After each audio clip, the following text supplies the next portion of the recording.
सहसंयोजी आबंध यानी covalent bond. आइए पता करते हैं ये क्या होते हैं। ऐसे रासायनिक आबंध जो दो परमाणुओं के बीच इलेक्ट्रॉन की परस्पर साझेदारी के कारण बने, उन्हें सहसंयोजी आबंध कहा जाता है। आइए एक बार परिभाषा पढ़ते हैं और इसे और अच्छे से समझते हैं। वे रासायनिक आबंध जो दो परमाणुओं के बीच इलेक्ट्रॉन की साझेदारी से बनते हों, उन्हें क्या कहा जाता है? सहसंयोजी आबंध कहा जाता है। अब बात करते हैं कौन से इलेक्ट्रॉन होते हैं जो सहसंयोजी आबंध बनाने में भाग लेते हैं। इसका जवाब है संयोजी इलेक्ट्रॉन। कौन से इलेक्ट्रॉन? संयोजी इलेक्ट्रॉन। ये क्या होते हैं? जो अंतिम कक्ष में होते हैं। कौन से कक्ष में होते हैं? अंतिम कक्ष में, यानी किसी भी परमाणु के अंतिम कक्ष में विद्यमान इलेक्ट्रॉन सहसंयोजी आबंध बनाने में भाग लेते हैं। या यूं कहिए, किसी भी परमाणु के अंतिम कक्ष में विद्यमान इलेक्ट्रॉन कोई भी आबंध बनाने में भाग लेते हैं। इस बात को एग्जाम्पल से समझिए। जैसे कार्बन एक तत्व है जिसका परमाणु क्रमांक 6 है। इसके पहले कक्ष में 2 इलेक्ट्रॉन है और अंतिम कक्ष में 4 इलेक्ट्रॉन है। तो आप बताइए कौन से परमाणु सहसंयोजी आबंध बनाने में भाग लेंगे? अंतिम कक्ष वाले, यानी कि एल कक्ष वाले, इनको क्या कहा जाएगा? और संयोजी इलेक्ट्रॉन। आ जाएगी ये बात समझ में? अगला सवाल है, क्यों कोई परमाणु सहसंयोजी आबंध बनाता है? तो कोई भी परमाणु केवल इसलिए आबंध बनाता है ताकि उसके अंतिम कक्ष में कितने इलेक्ट्रॉन हो जाएं? 8 इलेक्ट्रॉन हो जाएं, जिसे हम क्या कहते हैं? उत्कृष्ट गैस विन्यास कहते हैं। उत्कृष्ट गैस विन्यास। इसका अपवाद क्या है? हाइड्रोजन। हाइड्रोजन अपने अंतिम कक्ष में 8 इलेक्ट्रॉन की बजाय कितने इलेक्ट्रॉन पूरा करना चाहता है? 2 इलेक्ट्रॉन, यानी हाइड्रोजन इसका क्या है? अपवाद है। आइए इसी टॉपिक को आगे बढ़ाते हैं। कौन कौन से ऐसे परमाणु हैं जो सहसंयोजी आबंध बना सकते हैं? यानी क्या सभी परमाणु सहसंयोजी आबंध बना सकते हैं? नहीं। इसका जवाब है वे सभी परमाणु जिनके अंतिम कक्ष में 5, 6 या 7 इलेक्ट्रॉन हों। केवल अंतिम कक्ष की बात हो रही है, अंतिम कक्ष। वे परमाणु जिनके अंतिम कक्ष में 5, 6 या 7 इलेक्ट्रॉन हों, वे सभी परमाणु कैसा आबंध बना सकते हैं? कोवैलेंट बॉन्ड यानी सहसंयोजी आबंध बना सकते हैं। यहां पर भी एक अपवाद है, कार्बन और हाइड्रोजन। कार्बन जिसके अंतिम कक्ष में 4 इलेक्ट्रॉन है, हाइड्रोजन जिसके अंतिम कक्ष में 1 इलेक्ट्रॉन है, ये भी कैसा आबंध बना सकते हैं? सहसंयोजी आबंध बना सकते हैं। अब एक बात को बड़े अच्छे से समझिए कि वे परमाणु जिनके अंतिम कक्ष में 5, 6 या 7 इलेक्ट्रॉन होंगे, वे सभी के सभी क्या होंगे? अधातु। यानी यूं कहें तो और भी अच्छी बात होगी कि अधातु किसी अधातु से मिलकर कैसा आबंध बनाती है? सहसंयोजी आबंध। या यूं कहें सहसंयोजी आबंध अधातुओं के बीच में पाए जाते हैं। जैसे कि आपने पढ़ा था कि आयनिक आबंध धातु और अधातु के बीच होते हैं, इसी प्रकार सहसंयोजी आबंध अधातु और अधातु के बीच होते हैं। अब यहां से और अच्छे से समझने की बात यह है कि ये दोनों अधातुएं सेम भी हो सकती हैं और अलग भी हो सकती हैं। जैसे एक अधातु कार्बन है, दूसरी अधातु ऑक्सीजन है, ये दोनों आपस में आबंध बना सकती हैं। किस प्रकार का? सहसंयोजी। अगर ऑक्सीजन ऑक्सीजन के साथ आबंध बनाए तो ये भी दोनों अधातुएं हैं, यानी आबंध बनाने वाली अधातुएं एक जैसी भी हो सकती हैं और अलग अलग भी हो सकती हैं। ये सहसंयोजी आबंध के लिए जरूरी कंडीशन है कि दोनों तत्व यानी दोनों परमाणु कैसे हों? अधातु हों। आइए अब बात करते हैं सहसंयोजी आबंध की प्रकार, यानी ये कितनी प्रकार के होते हैं। सहसंयोजी आबंध 3 प्रकार के होते हैं। कौन कौन से होते हैं? आइए देखते हैं। एकल सहसंयोजी आबंध, द्विसहसंयोजी आबंध और त्रिसहसंयोजी आबंध, यानी 3 तरह के होते हैं। जैसा कि नाम से स्पष्ट है, एकल मतलब एक। यदि 2 परमाणु अपने एक एक इलेक्ट्रॉन साझा कर लें तो इसे एकल सहसंयोजी आबंध कहा जाता है, जिसके एग्जाम्पल सामने दिखाए गए हैं। द्विसहसंयोजी आबंध, यदि 2 परमाणु अपने 2-2 इलेक्ट्रॉन यानी कुल 4 इलेक्ट्रॉन साझेदारी के द्वारा अपने अंतिम कक्ष में 8 इलेक्ट्रॉन पूरे कर लें तो इस सहसंयोजी आबंध को क्या कहा जाएगा? द्विसहसंयोजी आबंध। तो अब सोच के बताइए त्रिसहसंयोजी आबंध क्या होता है? एक बार वीडियो को पॉज करके खुद सोचो कि त्रिसहसंयोजी आबंध क्या होता है।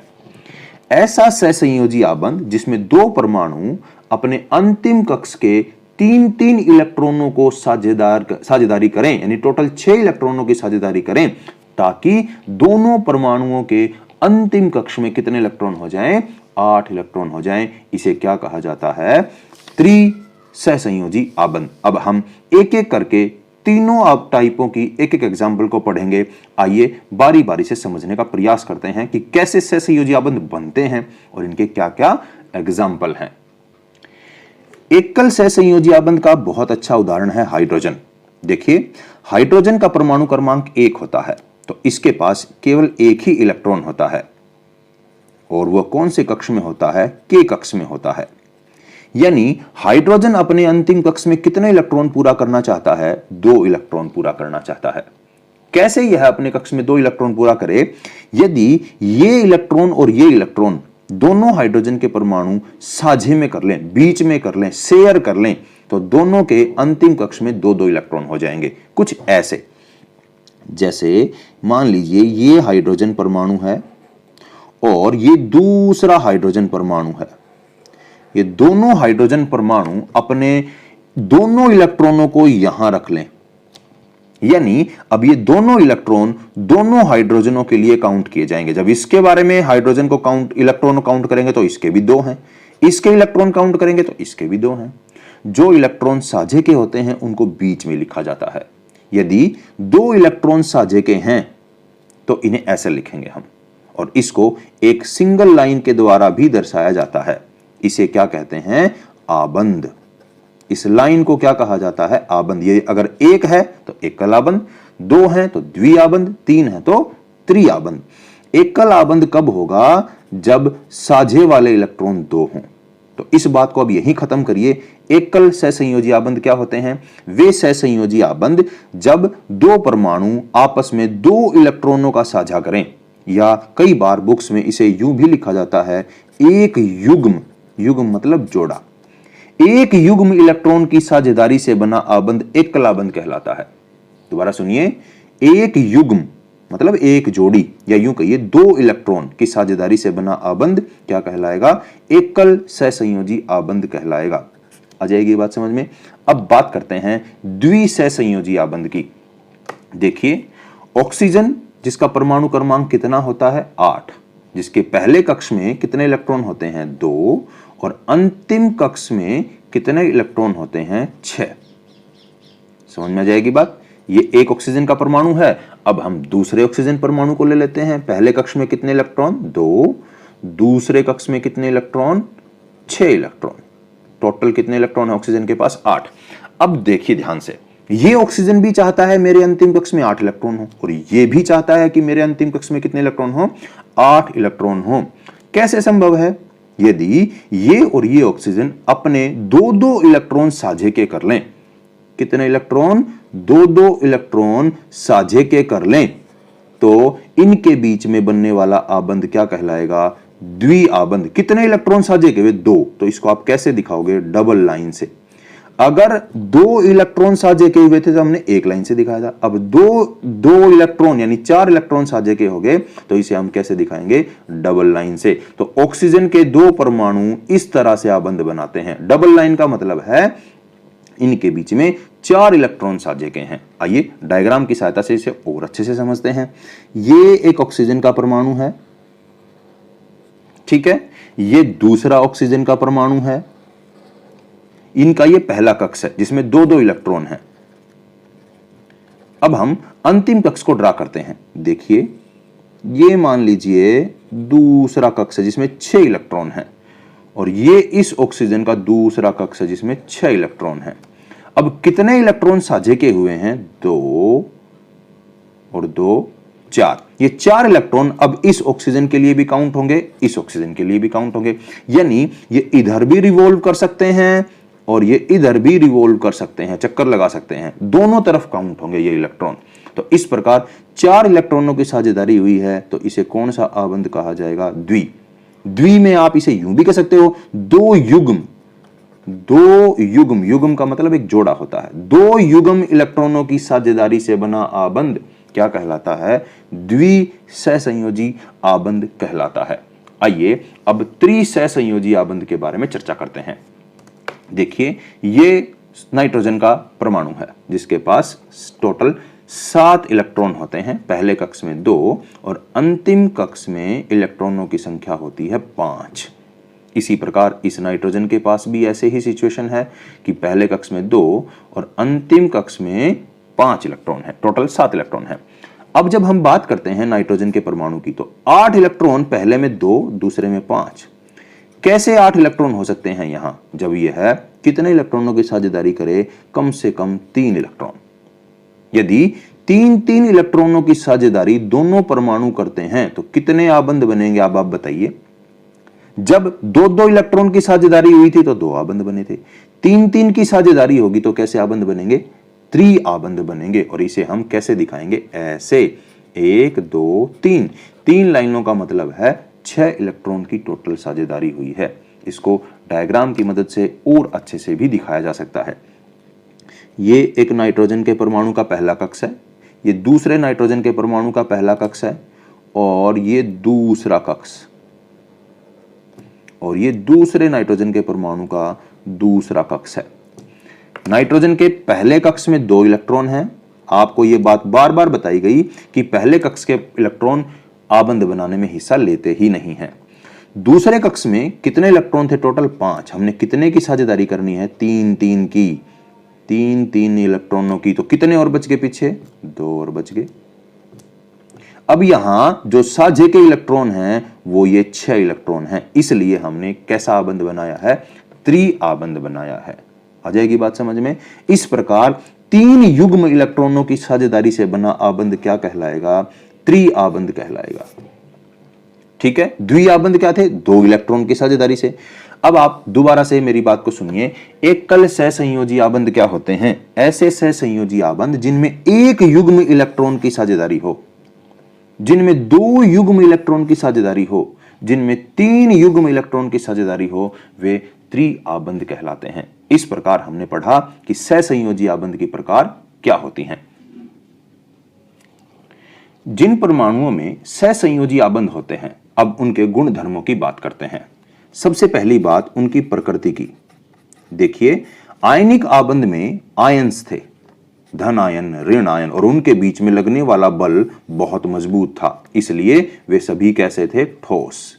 परंतु जो सहसंयोजी यौगिक हैं इसमें आयंस होते ही नहीं, यानी 2 परमाणुओं के बीच पैदा होने वाला बल थोड़ा कमजोर है।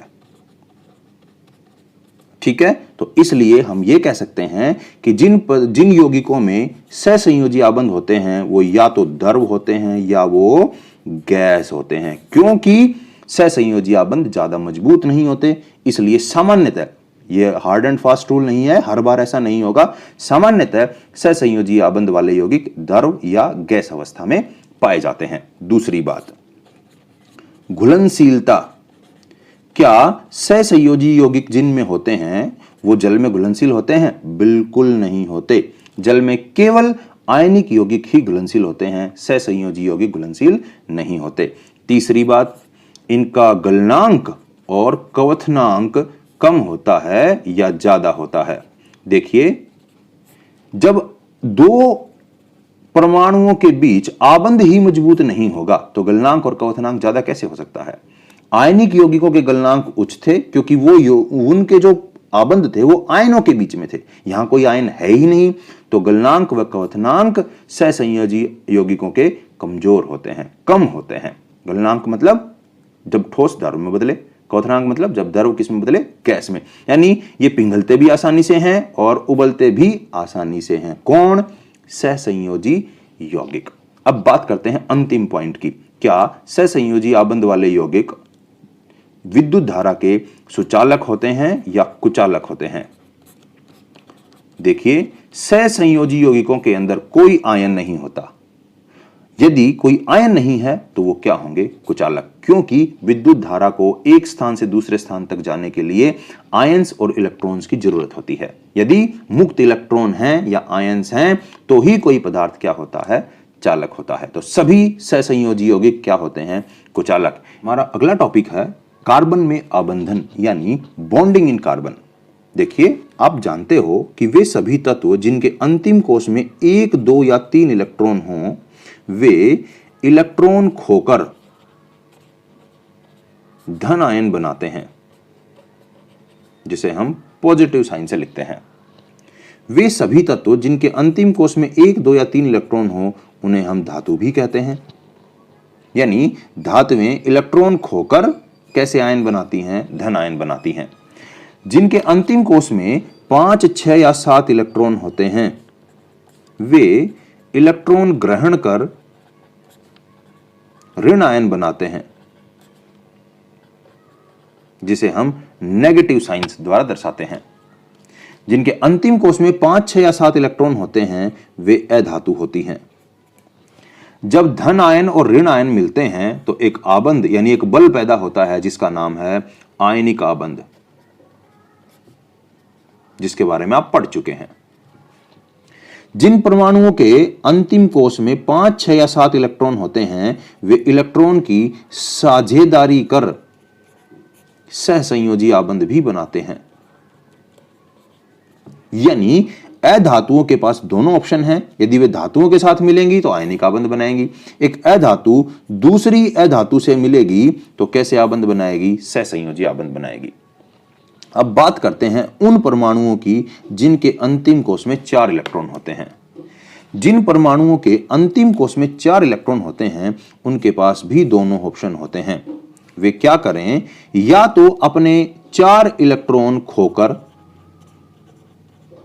धन आयन बना लें, यानी C4 पॉजिटिव आयन बना लें, या वो 4 इलेक्ट्रॉन ग्रहण कर C4 नेगेटिव आयन बना लें। ये दोनों ही स्थितियां बेहद मुश्किल होने वाली हैं।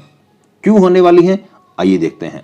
यदि कार्बन, जिसका परमाणु क्रमांक कितना है? 6 है, वो 4 इलेक्ट्रॉन छोड़ दे तो उस परमाणु के लिए बहुत ज्यादा ऊर्जा लगने वाली है इलेक्ट्रॉन छोड़ने में। कैसे? देखिए, कार्बन का परमाणु क्रमांक 6 है, हम सब जानते हैं। यदि 6 प्रोटॉन और 6 इलेक्ट्रॉन कार्बन के परमाणु में हैं, तो ऐसे में उनके बीच में एक आकर्षण बल काम करता है, प्रोटॉन और इलेक्ट्रॉन के बीच में। क्यों? क्योंकि प्रोटॉन पर कैसा चार्ज है? पॉजिटिव। इलेक्ट्रॉन पर कैसा है? नेगेटिव। यदि मैं एक इलेक्ट्रॉन कम कर दूं तो प्रोटॉन तो उतने ही रहेंगे, इलेक्ट्रॉन एक कम हो गया ना। ऐसी स्थिति में प्रोटॉन उतने ही हैं, इलेक्ट्रॉन एक कम हो गया, यानी नेगेटिव चार्ज कम हो गया। ऐसे में आकर्षण बल बहुत बढ़ जाता है। एक इलेक्ट्रॉन निकलने के बाद ही अगर मैं एक इलेक्ट्रॉन और निकाल लूं तो और ज्यादा आकर्षण बल बढ़ेगा। हर बार मुझे पहले से ज्यादा एनर्जी लगानी पड़ेगी इलेक्ट्रॉन को निकालने में। यानी 4 इलेक्ट्रॉन खोकर C4 पॉजिटिव बनाने का आइडिया जो है, इसमें बहुत ज्यादा ऊर्जा की जरूरत होने वाली है। यानी यह काम बहुत आसान नहीं होने वाला। दूसरे ऑप्शन पे बात करते हैं, 4 इलेक्ट्रॉन ग्रहण कर। देखिए, कार्बन का इलेक्ट्रॉनिक विन्यास कुछ इस तरह का होता है।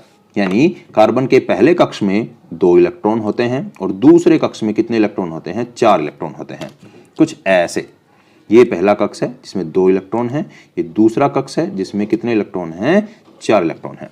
ऐसे में यदि कार्बन 4 इलेक्ट्रॉन और ले ले, यानी 1, 2, 3 और 4, तब स्थिति थोड़ी अलग हो जाएगी। कैसे? यदि कार्बन के, सामान्य कार्बन की बात कर रहे हैं हम, उसमें 6 प्रोटॉन हैं और 6 ही क्या हैं? इलेक्ट्रॉन हैं। अंतिम कोश की बात कर रहे हैं हम भाई। तो अगर वो 4 इलेक्ट्रॉन और ले ले तो टोटल इलेक्ट्रॉन की संख्या कितनी होगी? 10। प्रोटॉन कितने हैं? 6। ऐसे में 6 प्रोटॉन जिन पे पॉजिटिव चार्ज है, वे 10 इलेक्ट्रॉन जिन पर नेगेटिव चार्ज है, उनको स्टेबल रखने में दिक्कत आएगी, यानी परमाणु अस्थिर हो जाएगा। ऐसी स्थिति भी बहुत आसान नहीं होने वाली है। इस बात को आप दूसरे तरीके से भी समझ सकते हैं। देखिए, थोड़ी सी जगह में अगर 10 इलेक्ट्रॉन इकट्ठे हो जाएंगे तो आपस में सभी इलेक्ट्रॉन एक दूसरे को क्या करेंगे? प्रतिकर्षित, रिपेल करेंगे। ऐसे में परमाणु कैसा हो जाएगा? अस्थिर हो जाएगा। क्योंकि यदि प्रोटॉन की संख्या साथ साथ बढ़े तो परमाणु स्थिर रहता है। कोई भी परमाणु तब तक स्थिर है जब तक उसमें प्रोटॉन और इलेक्ट्रॉन की संख्या क्या रहे? बराबर रहती है। इलेक्ट्रॉन बढ़े हैं, प्रोटॉन बढ़े ही नहीं, तो परमाणु कैसा हो जाएगा? अस्थिर। ऐसे में कार्बन के पास इलेक्ट्रॉन खोना और इलेक्ट्रॉन ग्रहण कर कर अपनी संयोजकता को पूरी करने का जो कंसेप्ट है, ये थोड़ा मुश्किल है। तो कार्बन फिर क्या करता है? कार्बन इलेक्ट्रॉन की साझेदारी करता है। क्या करता है, साझेदारी करता है और अपने अंतिम कक्ष में 8 इलेक्ट्रॉन पूरे करता है।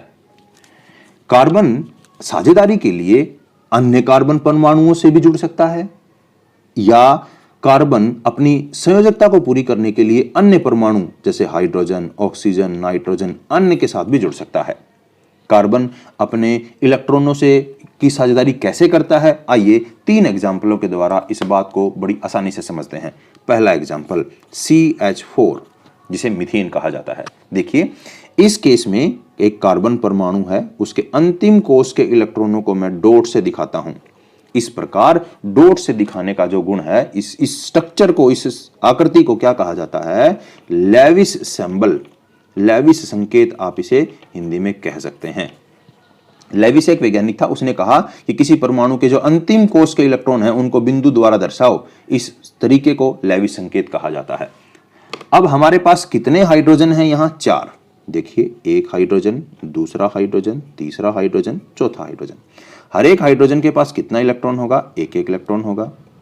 अब सोचिए कार्बन को अपने अंतिम कोष में कितने इलेक्ट्रॉन पूरे करने हैं, 8। यदि कार्बन अपने इलेक्ट्रॉनों को चारों हाइड्रोजनों के साथ शेयर कर ले, साझा कर ले, तो कार्बन के अंतिम कोष में 8 इलेक्ट्रॉन हुए कि नहीं पूरे, 2, 4, 6 और 8। ऐसे में हाइड्रोजन को भी फायदा है, उसको 2 इलेक्ट्रॉन पूरा करने थे, हो गए। इस प्रकार कार्बन ने सहसंयोजी आबंध द्वारा अपने अंतिम कोष में 8 इलेक्ट्रॉन पूरे कर लिए और हाइड्रोजन ने अपने अंतिम कोष में 2 इलेक्ट्रॉन पूरे कर लिए।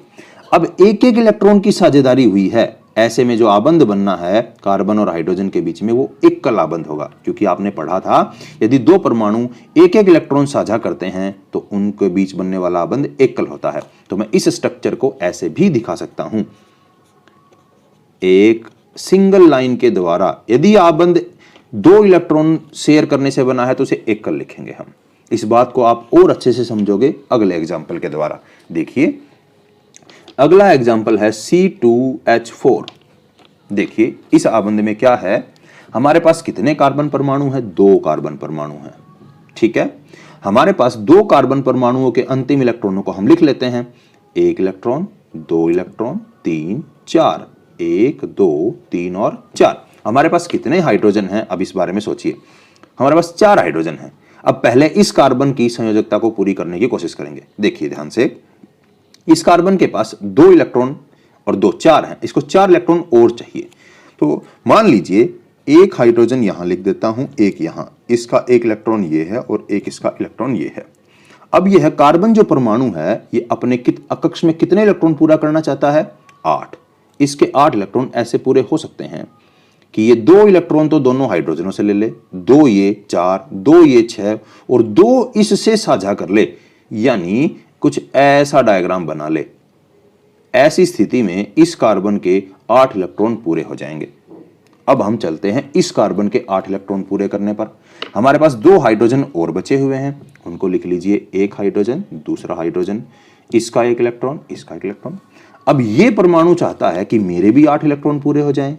कैसे, इसने 2 साझा किए तो यहां से भी ले सकता है ये। ऐसी स्थिति में इस कार्बन के भी 2 परमाणु, इसके भी 8 इलेक्ट्रॉन पूरे हो गए। अब बात करते हैं हाइड्रोजनों की। ये हाइड्रोजन कितने इलेक्ट्रॉन पूरा करना चाहता है, 2 हो गए पूरे। ये भी 2 पूरे करना चाहता था, इसके भी हो गए। इस प्रकार इसके भी हो गए और इसके भी हो गए। यहां जो नई बात है वो ये है कि यहां कितने इलेक्ट्रॉन की साझेदारी हुई है, 4 की। यानी ये बॉन्ड कैसा बनने वाला है, डबल, यानी द्वि। तो मैं इसको ऐसे दिखाऊंगा, एक कार्बन और दूसरे कार्बन के बीच कितने इलेक्ट्रॉन की साझेदारी हुई है, 4। तो इसको हम ऐसे दिखाएंगे डबल लाइन से। इसे द्वि आबंध कहा जाता है और इनको दिखाएंगे सिंगल लाइन से। समझ आ गई बात। अब बात करते हैं अंतिम एग्जाम्पल की, जहां पर आपको और अच्छे से समझ में आने वाला है। देखिए C2H2। देखिए कैसे, यहां पर हमारे पास अब भी कितने कार्बन हैं, 2 कार्बन हैं, 1 और 1, 2। ठीक है, हमारे पास इस कार्बन के अंतिम कोष में कितने इलेक्ट्रॉन हैं, 4। और इस कार्बन के पास भी अंतिम कोष में कितने इलेक्ट्रॉन हैं, 4। ये कौन सा संकेत बना दिया मैंने, लेविस संकेत। अब हमारे पास एक ही हाइड्रोजन है, 2 हाइड्रोजन है, जो हम यहां लिख लेते हैं, मान लीजिए 1, और 1 हाइड्रोजन मैं यहां लिख लेता हूं। अब इस केस में इस कार्बन के 8 इलेक्ट्रॉन कैसे पूरे हो सकते हैं, सोच के बताइए। वीडियो को पॉज करके आप अपनी कॉपी में यह काम नोट करें कि कैसे संभव है। आपने देखा कि यदि हम ऐसा कर दें तो यह काम आसान हो सकता है, यानी 2 इलेक्ट्रॉन ये, 3 ये, 5 और 3 ये ले लें 8, तो इस कार्बन के 8 इलेक्ट्रॉन पूरे हो सकते हैं। ऐसे में ये वाला कार्बन भी यही काम रिपीट करेगा, यानी कुछ ऐसे, इसके भी 8 पूरे हो जाएंगे। आगे बात समझ में। और हाइड्रोजन जो है उसको तो 2 इलेक्ट्रॉन पूरा करने थे, उसके ये पूरे हो गए, ये पूरे हो गए। आगे बात समझ में। ऐसे में एक कार्बन और दूसरे कार्बन के बीच में कितने इलेक्ट्रॉनों की साझेदारी हुई है, 6 इलेक्ट्रॉनों की, यानी 3 युग्म। ऐसे में आबंध कैसे बनेंगे, आप वीडियो को पॉज करके खुद बनाइए ताकि आपको यह बात आसानी से समझ आ सके। देखिए कुछ ऐसा होने वाला है, 3 आबंध बनेंगे यानी त्रिआबंध बनेंगे, और एक एक आबंध इधर बनेगा, क्योंकि यहां पर शेयर होने वाले इलेक्ट्रॉन एक एक थे, यहां पर इलेक्ट्रॉन शेयर हुए हैं वो कितने थे, 3 यानी कि ये त्रिआबंध है। इस प्रकार कार्बन एकलाबंध, द्विआबंध या त्रिआबंध बनाकर अपनी संयोजकता को संतुष्ट कर सकता है, अपने अंतिम कोष में 8 इलेक्ट्रॉन पूरे कर सकता है। कार्बन के अंदर इस गुण को श्रृंखलन का गुण भी कहा जाता है, यानी एक कार्बन दूसरे कार्बन के साथ मिलकर लंबी लंबी चेन बना सकता है। कार्बन का यह गुण क्या कहलाता है, श्रृंखलन का गुण। आप एक श्रृंखला मुझे बनाकर देखें जिसमें आपके 10 कार्बन परमाणु हों और C10 और H आपके पास कितने हों, 22। अगली बात समझ में। इस स्ट्रक्चर को आप अपनी कॉपी में बना के देखें, सबकी संयोजकता पूरी हो जानी चाहिए, यानी सबके अंतिम कोष में 8 इलेक्ट्रॉन जरूर पूरे हो जाने चाहिए। यह आपने सीखा कि कार्बन में आबंधन कैसे होता है। कार्बन की यही जो खास बात है कि अपने परमाणुओं के साथ जुड़ना और इसकी 4 संयोजकता इसको और परमाणुओं से अलग बनाती है, डिफरेंट बनाती है। इसीलिए लाखों लाख जो यौगिक हैं वो कार्बन के ही मिलते हैं, अन्य परमाणुओं के यौगिकों से कहीं गुना ज्यादा। इसलिए कार्बन को एलिमेंट ऑफ लाइफ कहा जाता है।